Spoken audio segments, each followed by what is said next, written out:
صلی اللہ علیہ وآلہ وسلم کے پیارے دیوانوں، ایک بات اچھی طرح یاد رکھنا، ہندوستان کے اندر جو ہے وہ جتنے لوگ ہیں تقریباً کم و بیش 90% لوگ اللہ اکبر اس ہندوستان کے اندر ان کے آباء و اجداد نے اسلام قبول کیا ہے۔ 10% لوگ وہ ہیں جو عرب سے آئے ہیں یا ان کی نسلیں ہیں۔ اس وجہ سے بہت ساری چیزوں میں ایسا ہے کہ لوگ اسلام تو قبول کر چکے لیکن عادتیں کسی کی کچھ ویسے ہی رہ گئی جیسے کہ پہلے عادتیں تھی۔ حالانکہ میں اس پر کوئی طنز نہیں کر رہا ہوں، لیکن ہوتا ایسا ہے کہ انسان جو ہے کنورٹ تو ہو جاتا ہے مگر عادتیں کچھ باقی رہ جاتی ہے۔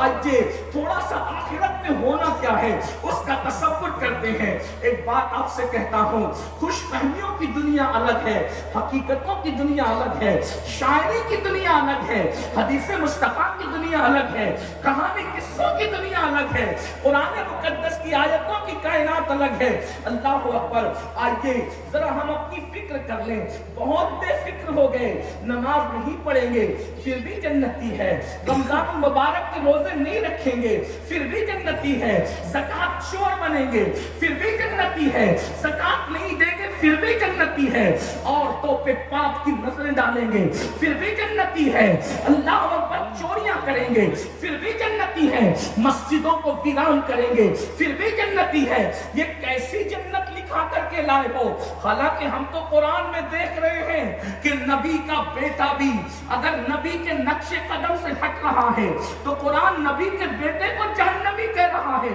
اور لیس من اہلک کہہ کر نبی سے اس کے رشتے کا خاتمہ کیا جا رہا ہے۔ میں پوچھنا چاہتا ہوں، جب نبی اس کے نقش قدم سے نبی کا بیٹا ہٹ جائے تو اس کو نبی سے کاٹ دیا جاتا ہے، اگر امتی نبی کے نقش قدم سے ہٹ جائے تو پھر امتی کا رشتہ کتنا رہ جاتا ہوگا؟ کیا تمہیں نہیں پتا